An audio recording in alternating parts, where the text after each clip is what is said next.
Are you curious about how strong the next legendary archer commanders are going to be in Rise of Kingdoms? Well, so am I. That's right, folks. Sun Tzu Prime is already 2 weeks old, which is kind of insane. He hasn't even landed on the Wheel of Fortune yet, and while hype for him is still very high, some people are starting to wonder what is next, what is coming down the pipeline for archers, and in particular because this might be the hardest commander release to predict that we have seen in like over a year. So today we're going to dive in and try to figure out what can we expect from the upcoming archer release in Rise of Kingdoms. But first, what's going on, guys? Cheers. Now, as you guys know, I am a sponsored partner creator with Rise of Kingdoms, so if you want more Rise of Kingdoms content and breaking news, subscribe down below and click the thumbs up button because it really does help out the channel a ton. You guys might think you're sub, but you're actually not. Double check. All right, let's jump right in here, and the first thing we have to talk about is, were my predictions correct for the infantry release? And the answer is mixed. It's a little bit yes, a little bit no. Of course, as we see, we did get Sun Tzu Prime, which, by the way, one of the cool things about me constantly predicting Sun Tzu Prime was coming to the game is that a broken clock is right twice a day, which means I predicted Sun Tzu Prime was coming and I was right, ladies and gentlemen. I've only been saying it for multiple years at this point. Eventually I knew I would be, but anyway, I predicted Sun Tzu Prime would come into the game. I predicted that he would probably have the smite tree. I also predicted that he would be a single target damage commander, even though technically he is functionally an AoE commander. And then on top of that, I also predicted that his damage factor would in fact be 3000. So I would say I was actually not that far off when it came to my open field prediction. And if you go back and watch that infantry release video, I also showed that I actually wasn't that far off with my cavalry prediction either, even though it was kind of split between two releases, Gangemchan and Achilles. Now I will say I was wrong about Ivar. I mean, I knew that he would deal smite damage and I knew that he would be infantry, but I did predict that he would be a single target damage commander who would have the smite tree, and as it turns out, he has the defense tree. And in fact, this defense tree on Ivar is actually a really big indication of a change that we see with the meta and also with how the developers are thinking about talent trees moving forward. Because in that video I said that, you know, while I did predict he would be a smite tree commander, I said there would be a day where the developers break that trend, because of course it would be boring if every infantry release just had the smite tree. It just had the infantry tree and that was it. The open fielder was always versatility. That's just boring, right? I went on to elaborate that, you know, obviously they're going to release a good chunk of smite commanders because smite damage is a newer type of damage. I know it's been around for a while now, but they really wanted to make sure that there was enough smite damage commanders with the smite tree to make use of that smite tree effectively, right? But I did say at one point we would break that trend and we would go back to seeing commanders that have the attack tree, the defense tree, the mobility tree, the support tree, things of that nature, right? And Ivar is the first change in this formula we've seen in a long time, and I think that is going to happen eventually to cavalry commanders as well, right? Cavalry commanders have been getting a lot of combo damage commanders with the combo talent tree, and eventually they're going to get a commander that does not have the combo damage tree as well. Okay, so just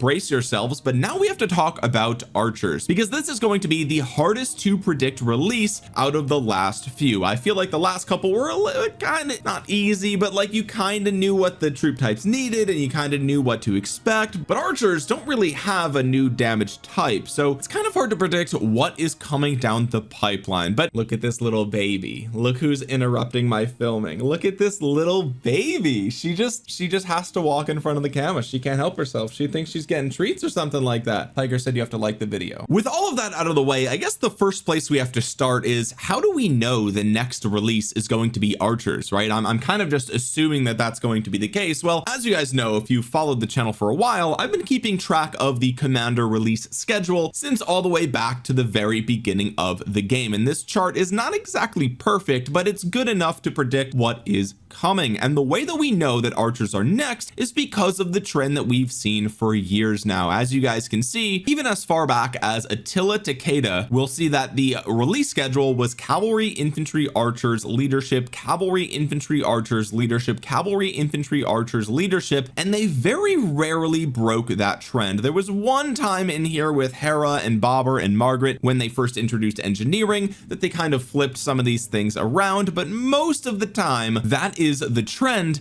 in Rise of Kingdoms. And so if we look at what we've gotten recently recently, well, last time we got archers was Emperor Qin with Shapur, and then after that we got leadership with engineering, right? Then we saw the KVK commanders with Achilles and Hector, and those do not count as part of the generation releases, right? When we talk about the next gen calves, the next gen archers, we're talking about the mightiest governor and wheel commanders, because those are historically the traditional ways that the developers have been releasing commanders in Rise of Kingdoms since all the way back to the very beginning in 2018. Okay, so we don't count these special KVK event commanders when we look at the generation releases in Rise of Kingdoms. So with that being said, Emperor Qin was archers, then we got leadership and engineering, then we got cavalry with David and Gangam Chan, then we got infantry. So then logically, based on the trend for the last 7 years, the next commander release that we should expect would be archers. Now, it's always worth noting that this is like, you know, I'm 98% certain here, but the developers can do whatever they want. If they think that engineering need new commanders, they could release engineering next, or whatever the case might be. By the way, I'm not sponsored, but this retro vibe Celsius is so delicious. Sparkling sherbet slushy, oh my god, 10 calories, and there's an insane amount of B vitamins and biotin. Insane. Okay, anyway, so that's how we know that the archers are probably the next thing coming down the pipeline. All right, with that being said, the other trend that we see throughout the history of Rise of Kingdoms is that dating all the way back to like Attila and Takeda, or, you know, Chandragupta with William, like pretty much all the releases have been a field commander and then either a rally or garrison commander. Really the only exception there was the Zenobia Herald release, but that was at the end of 2020, and we've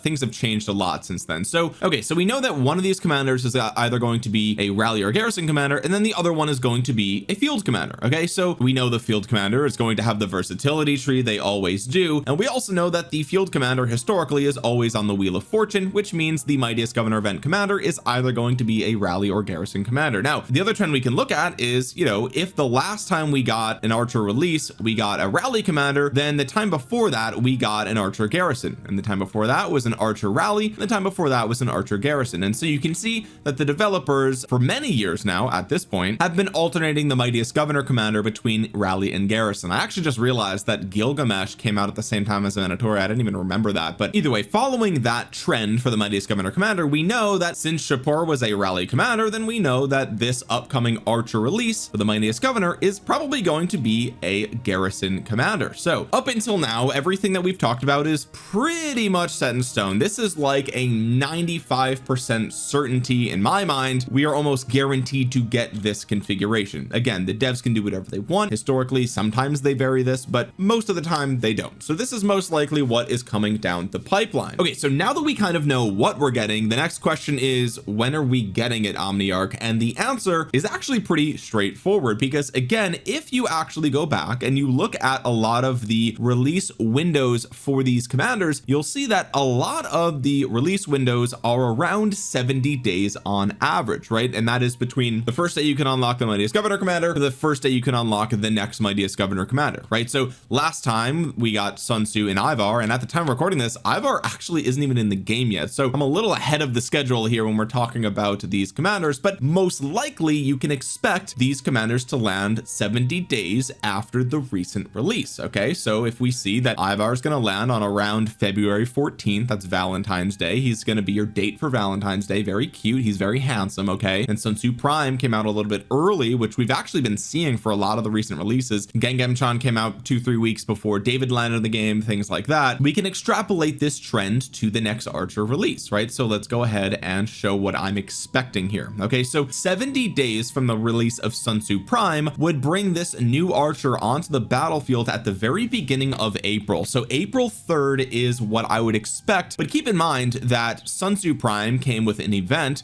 Gangam Chan came with an event, Achilles came with an event, Emperor Qin came with an event. Okay, so one of the things that they've been doing lately is releasing the field commander a little bit early, and that hinges on them being released in an event. Now I do think that that will probably continue, and the reason that I think that that trend will continue is because historically this event actually has a bundle attached, right? So it's like a $5 bundle, $10 bundle, and it scales up to like 20 or whatever dollars, I don't even know. And so it's kind of a way where, you know, if you are a spender in the game, whether low, medium, or high spender, it's a way that, you know, you spend a couple of dollars, you get the commander a little bit earlier than everybody else, and then of course they usually give a free way to unlock that commander as well, as long as you complete a certain event. Okay, so I suspect that a lot of people buy those bundles, right? Maybe even just the $5 bundle, or maybe the $5 and $10 bundle. That's usually what I do, because that's kind of a no-brainer and good value. I think a lot of people buy it, and if a lot of people are buying it, that's a good incentive for the developers to continue doing that, right? I mean, like, let's just be honest, Rise of Kingdoms is a video game, but it is also simultaneously a business. And so if there's something that players don't mind spending money on, they see value in it, and the developers are like, okay, well, fine, let's do that, right? Okay, great. So I suspect that that trend will probably continue, but it's not guaranteed. That being said, this is the most likely release frame for these commanders in my opinion. However, if you do go back throughout Rise of Kingdoms history, there are a few other common time frames by which they release commanders. If they have what I've been referring to as a fast commander release cycle, they will release these commanders after 56 days. That is historically the low end, as long as you're not factoring in, again, event commanders are going to push this a lot lower sometimes, so just keep that in mind. That's why you're seeing some numbers be lower than 56. It's because of those event commanders or KVK commanders or whatever the case might be. But again, we're talking mightiest governor to mightiest governor or wheel to wheel. 56 days is the low end of that trend historically over the last couple of years. If that is the case, the soonest we could see these commanders would be, you know, the wheel commander or the field commander would come at sort of the end of March, and then the garrison commander would come sometime in the early parts or mid parts of April. And then again, if we see an 84-day release window, then we would be looking at the field commander landing in the game sort of mid-April, and then the garrison not landing until early May. Okay, so that's kind of the release window that I'm looking at. But as I said before, I think the most likely outcome is a 70-day window, which means we should be getting these commanders sometime in April. That is my best guess right now. At the time of recording this, we are at the beginning of February, so we are about 2 months away, by my estimation, of getting new archer commanders. Okay, so I am predicting this very early on, so we'll see how close I actually am. But with that being said, what can we expect from the blue talent tree? Because this is the talent tree that historically changes the most, right? And archers are actually in a really interesting situation, because historically, like I said, the past few releases for cavalry and infantry have been a little bit easier to predict here, because we've seen that they're giving them a lot of smite talents, they're giving them a lot of combo talents, because that is the latest type of damage for that troop type. However, with archers, they are skill damage, at least according to Emperor Shin, right? I mean, like, they tried to do true damage with healing on Shajar, and that didn't really go over too well. People didn't really love that. Okay, now we'll talk more about true damage in a minute, but we didn't actually see a talent tree for true damage, and so I think them committing to true damage for archers is kind of out the window. Not to say that they won't have any, but for them to release a true damage talent tree doesn't really make that much sense. And I think that that hypothesis is supported by the fact that Sun Tzu Prime also has true damage now. So true damage seems to be one of those things where it's like going to be available for all types of troops, right? So same way as like healing is available on multiple different troop types, same sort of thing. Okay, so with that being said, we don't kind of have an easy default to go on. Now we could say, okay, well, they're going to have the skill tree, but it's like, honestly, I don't know if we can really say that for certain, right? Because the last couple of releases, we did see a skill tree, at least for one of the two, right? Whether it's the field commander or the rally garrison commander. And historically, at least one of the two is a skill damage commander. So, I mean, really, if we want to go by that trend, we can say that either the field commander or the garrison commander will be a skill damage commander. And if we look back at the last garrison commander, it was a defense talent tree, which makes sense for a garrison. Now, can they do another defense talent tree commander here? Sure, they could, but that might be a little bit redundant. So I think for the upcoming garrison talent trees,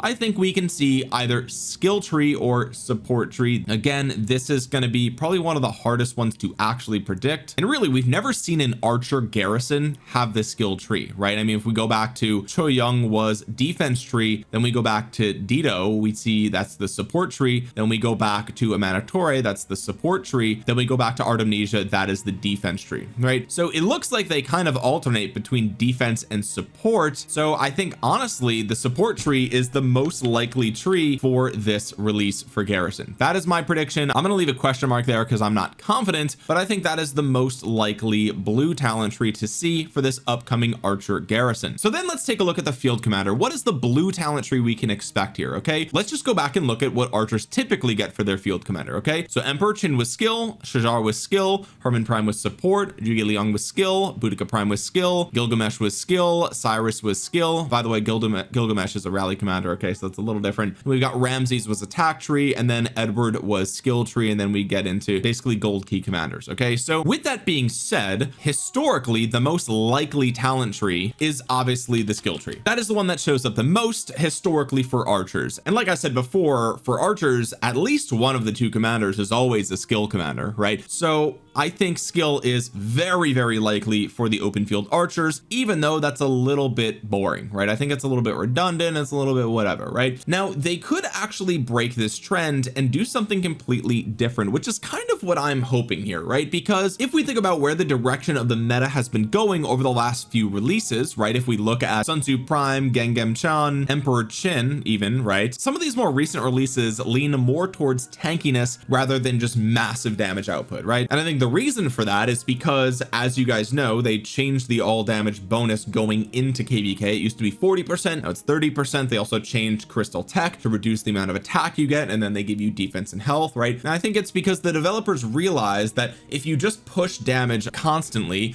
and everything is damage and everything is attack and everything is all damage, then what you get is an instant proc meta, right? Battles happen way too fast. You just are, in that instance, that's when Alexander the Great shines. That's when, Philip shines. And I think the developers realize that that's not really the open field environment that they want for the game, right? If battles are happening too fast, then you just die immediately, resource burn goes through the roof, and players can't really afford to have sustained fights in Rise of Kingdoms, right? And so if they want to continue to have big massive open field battles that don't last just 2 seconds, I think that maybe they'll go a little bit more towards tankiness with this archer commander. And if that's the case, the most likely thing would be the support tree, right? Because historically, as you go back, you'll see that there have been, like with Herman Prime, there have been some support tree commanders for archers. A double support tree release would be a first. We've never seen that for archers. It's possible, we've never seen it though. And then if they really wanted to do a wild card, they could do the defense tree. And make no mistake, that is the least likely thing here because we've never seen it. We just don't see any defense archer commanders for open field. It's just not a thing. So this could be the first time they ever do that, but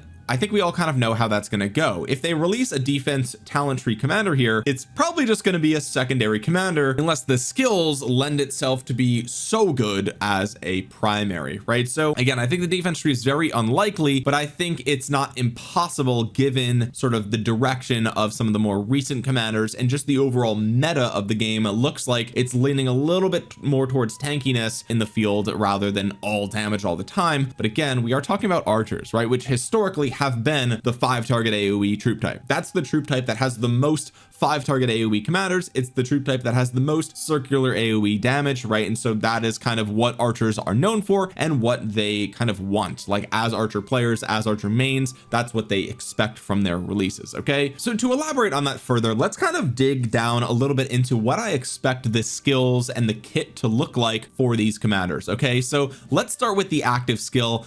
For the Garrison, I do kind of expect this to be a single target damage commander. We saw AoE with Choi Young, and I feel like Choi Young is the damage here isn't really through the roof, right? I mean, we're seeing some healing, we're seeing some true damage, we see a lot of defense stats here, we see a lot of counterattack damage on the expertise, but we don't really see the damage, especially with the defense tree. Okay, so I suspect that the upcoming Garrison commander for archers is going to be the support tree, and I suspect it's going to be a single target damage hit that does a lot of damage. In fact, I wouldn't even be surprised if they cranked the damage up a little bit for this commander, right? It also could be the case that they follow the same trend as Shapur, where they do damage over time, right? Now it's not really damage over time, it's kind of additional damage ticks every single second. And I think that that would make a lot of sense if you look at sort of the trajectory that archers might be going down, right? If we look at Emperor Qin, kind of does a lot of damage, but it's ticks over time. It's not really additional damage, but it is sort of a damage over time adjacent type of skill. Then you look at commanders like Cyrus the Great. He also has additional damage over time. Again, Shapur has additional damage over time. And the reason that I even point out Cyrus is because this is the commander that they pulled up to season 2 to give players in season 2 a taste of how archers behave in Season of Conquest, right? We saw that they did that same exact thing with CJ. We saw they did that same exact thing with Takeda and with Bertrand, right? So like we kind of see that they're pulling the smite and combo commanders into season 2. So what do archers get? Well, they still get skill damage,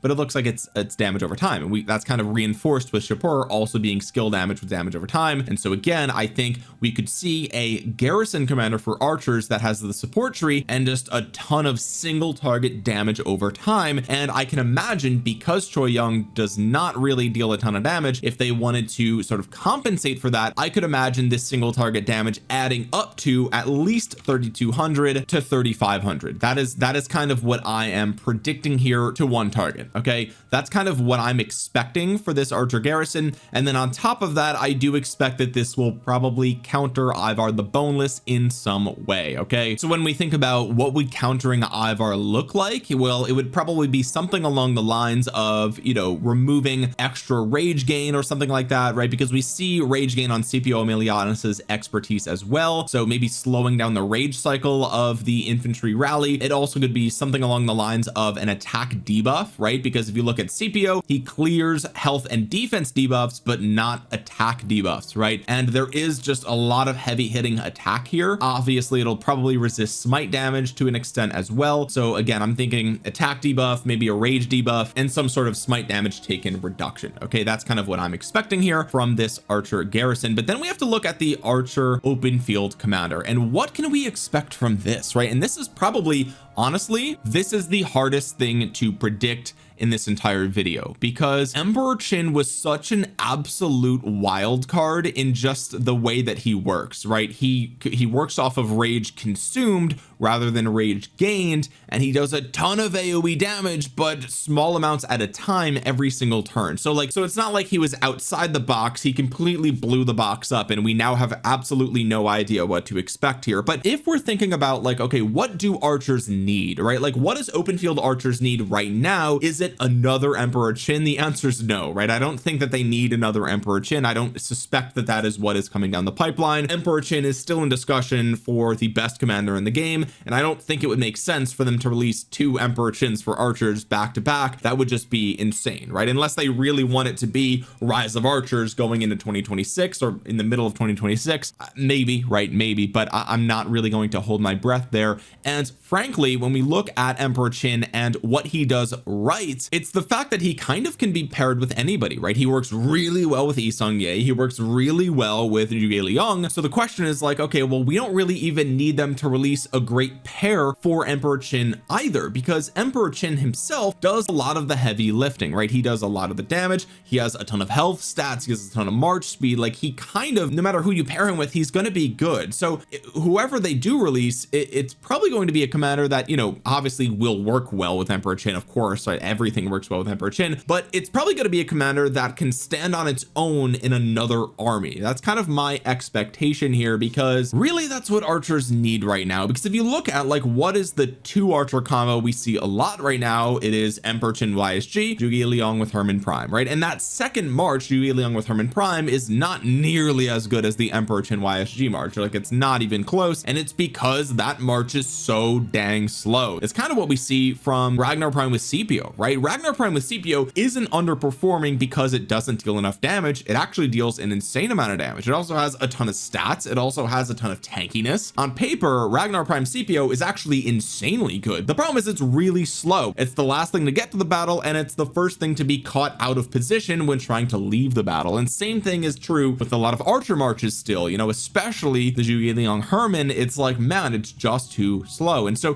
what I would like to see, or what I kind of expect to see from from this upcoming archer field commander is, you know, a 20% march speed is the bare minimum here. And now that we see that they broke the ceiling with Sun Tzu Prime, I would not be surprised if we saw a 25% march speed commander for this upcoming archer field commander release. I really think that that is not only expected but kind of needed, right? I think we do actually really need that, because then if you run only one archer march, well, okay, now you've got a really fast Emperor Qin. That's going to be insane. Second of all, if you run two archer marches, now you're not suffering so much with that. Even if you pair them with Zhuge Liang, it would still be a total of 25%, which is more than the 15% you're getting from the Hermann Prime, right? So keep that in mind when we think about how is this going to be. Is it single target, AoE, whatever? This is really, again, it's kind of impossible to predict. I think the safest thing that they could do would be between 2400 and 2600 to 5 targets. I think that would be the safest thing that they could do, and probably honestly on the lower end there, right? I don't know, 26 seems like a lot, especially because archers don't really need that much damage. I think that would be the safest thing. I could see them kind of going down the route of, you know, if they do another 5 target archer here, I think they could rein it in by making it only a fan shape or maybe a half circle. We saw that with Hermann Prime, right? We see, like, you know, if they do AoE, it's not like it's guaranteed to be a sort of circular AoE, right? Like, that's not, just because we do see a lot of circular AoE for archers does not mean that is guaranteed to be that, right? So if it's circular AoE, I think it's going to be on the lower end. It could even be 2200 if it's circular AoE, but if it's a fan shape or something like that, I'm thinking 24 to 2600. Really, honestly, I would say 2500. I feel like 26 is a lot. Like, I don't know if we really need 2600 5 target. That's kind of insane. I mean, we obviously with Matthias, we also see with Bai Chi, like, we do see 2400 5 targets, but they are restrained by being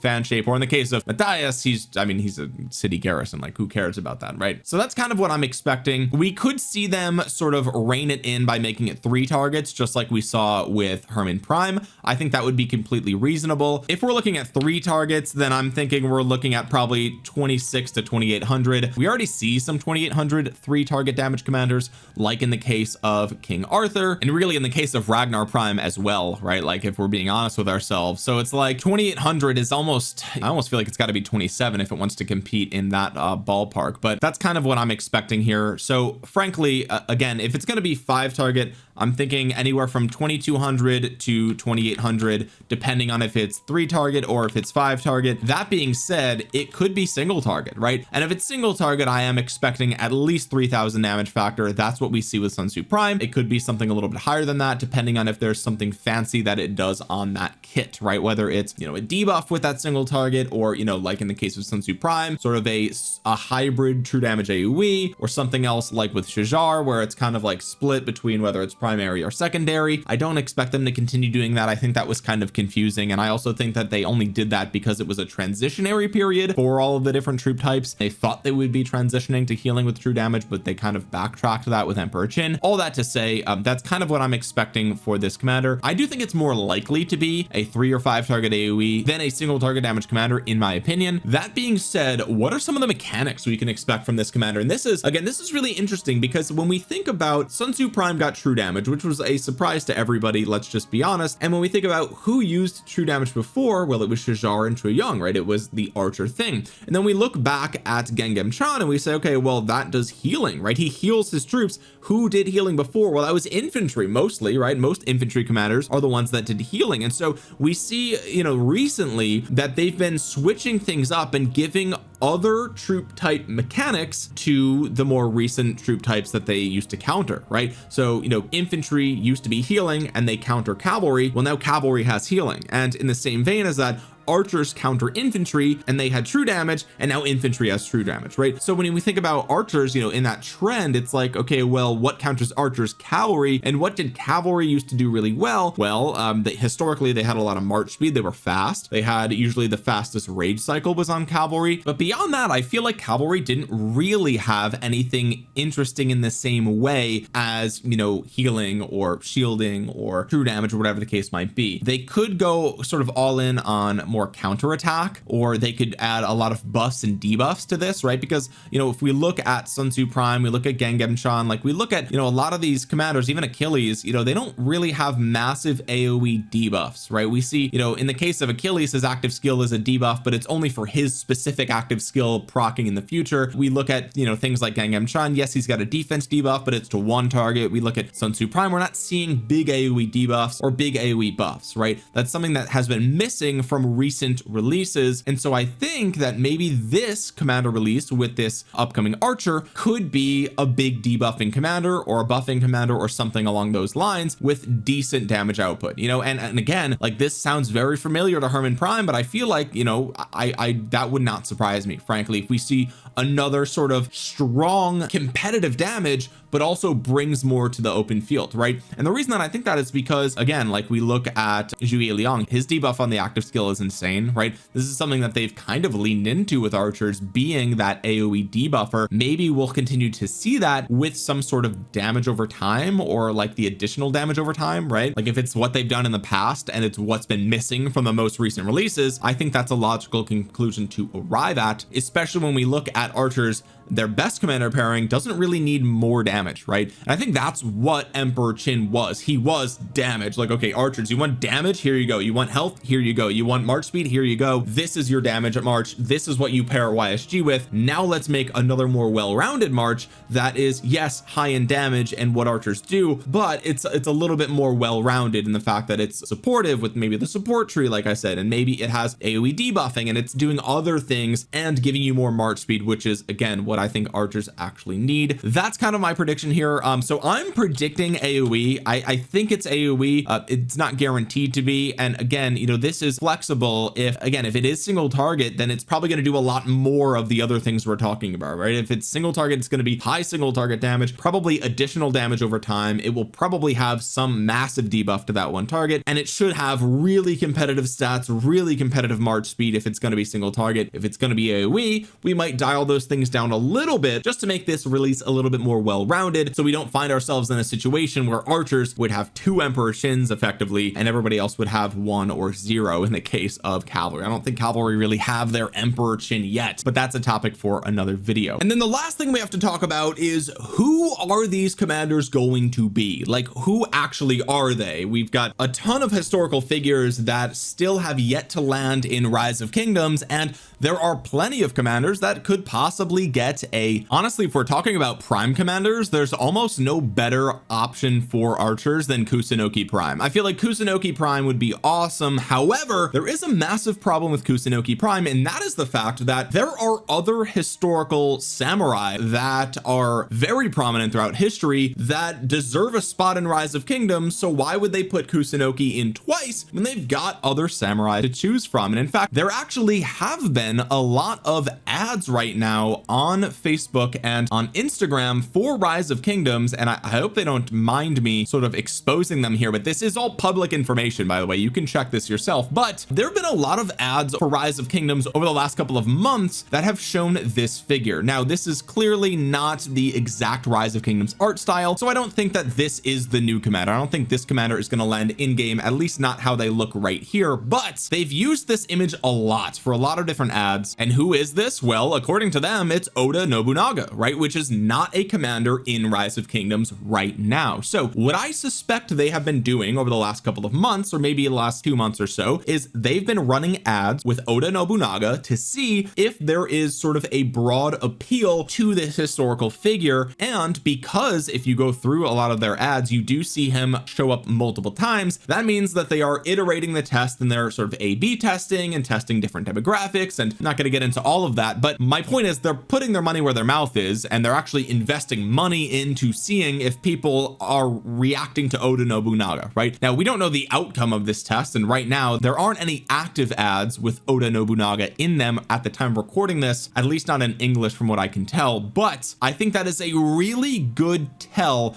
when it comes to who's coming next to Rise of Kingdoms. So why would they put Kusunoki Prime in the game when they're already running ads for Oda Nobunaga? And that's a very prominent historical samurai that, like, obviously should be in Rise of Kingdoms, right? right? If they're going to choose between reintroducing the same samurai twice or introducing a new one that they're already running ads with, I think it's more likely that they put Oda Nobunaga in the game, because frankly, I don't know about you guys, but I knew who Oda Nobunaga was. I did not know who Kusunoki was before downloading Rise of Kingdoms. So if we look at like in the West, for example, I think it's maybe more likely, and maybe it's just me, I don't know, this is anecdotal, but maybe it's more likely that people in the West know who Oda Nobunaga is, so he's the better fit for a new samurai in Rise of Kingdoms. So that's my prediction. I think one of these two commanders will be Oda Nobunaga, whether it is the garrison or it is the open field commander. And who do I think the other commander will be? Well, obviously Artemisia Prime, right? Like, have you seen the latest hero they put in Call of Dragons? She is this is Artemisia Prime.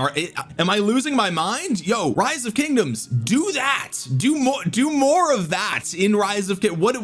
Do I have to re-download Call of Dragons just to get this experience? Like, this is Artemisia Prime, and it's time for Artemisia Prime to actually land in Rise of Kingdoms. I know I'm crazy, I know I'm biased, but like, come on, man. Oh my god, can you imagine YSG Prime? That is actually insane. I feel like nobody even talks about that possibility because he's been relevant for so long that it's like, why give him a Prime version? But also, like, why not give him a Prime version? That would be crazy. Other commanders that I could easily see getting a Prime version would be Cleopatra. I feel like they actually use Cleopatra a lot in their ads for the game, and so I think maybe some people might be disappointed when they get into the game and realize, oh, she's just a gatherer, right? So Cleopatra Prime would go so freaking hard, it's kind of insane. Imagine her being like a dominant archer garrison, right? Like, that would be super cool. I think that'd be awesome. I think Mulan Prime would be easily something that could come down the pipeline at some point. Same thing with Julius Caesar. I think it's kind of, it's honestly shocking how bad Julius Caesar is, considering he is one of the most famous generals in the entire world across all of history. He really should be somewhat competitively viable, I think, at least in 2026. But Caesar Prime, I don't think he's going to be an archer. If he does come in the game, it doesn't make sense that he would be an archer. I think he's more cavalry or infantry, whereas Mulan, you know, I could see her being more leadership or kind of open-ended at least. And Cleopatra, definitely I could see being an archer, not because she was historically an archer, but because the other Egyptian commanders in the game are archers, right? We look at Thutmose, we look at Imhotep, we look at Ramses. These are all Egyptian commanders that are archers, and so wouldn't be surprising to me if they made Cleopatra Prime be an archer as well. But beyond that, we've got the usual suspects that I always name in these videos. There's Hammurabi is like a no-brainer. I feel like that would easily be a commander they could add to the game. Hattori Hanzo, King Baldwin IV, the ancient German commander Siegfried, we have King Louis IX, we have King Tut as well if they wanted to go again towards Egypt commanders, but a lot of those are names that I've mentioned many times throughout these videos. However, again, Oda Nobunaga seems like the most likely. Anyway, guys, with that being said, this video was way longer than I thought it would be, so if you made it to the end of the video, please consider dropping a thumbs up on it. It really does help out the channel a ton. If you're brand new here, subscribe to the channel. We are so close to 100,000 subscribers. Comment down below what you think the next archer commanders are going to be. What will they do? What is their kit gonna look like? And more importantly, who actually is it? And with that being said, guys, thank you so much for watching. This has been Omniarch. I'll talk to you guys again soon. Peace.